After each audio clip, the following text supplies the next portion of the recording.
महाराष्ट्रामधल्या सगळे शासकीय कार्यालय तुम्हाला असं दिसेल की महार वतनांच्या जागेवर आहेत. तर त्याचा मोबदला सरकारनं महार समूहाला दिला का? तर नाही दिला ना.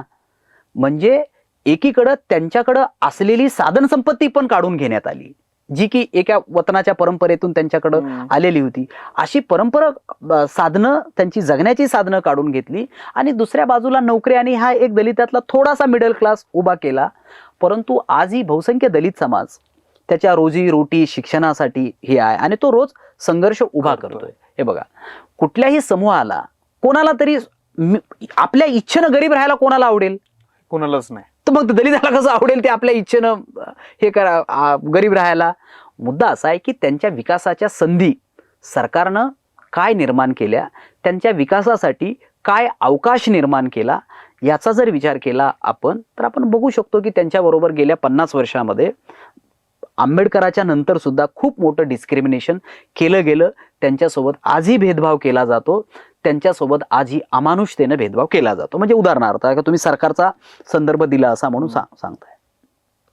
तुम्ही प्रत्येक वर्षी ऐकता बजेट मांडतात. हो. दलितासाठी किती बजेट असतं?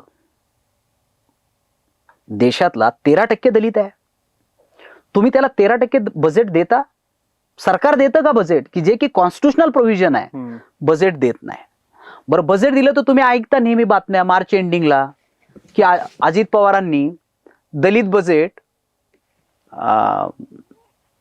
जलसिंचन विभागाकडे वळवलं, अमक्या विभागाकडे वळवलं, तमक्या विभागाकडे वळवलं, निधी वळवला. का बरं दलितांचाच निधी वळवला जातो? आणि मग परत आपण म्हणतो की हे दलितांनी.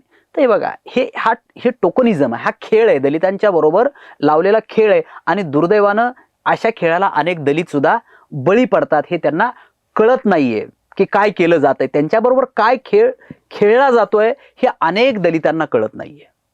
आणि बेसिकली इथल्या शासक वर्गानं इथल्या दलिताच्या बरोबर अनेक खेळ खेळलेले आहेत, त्याच्यातला हा एक खेळ आहे.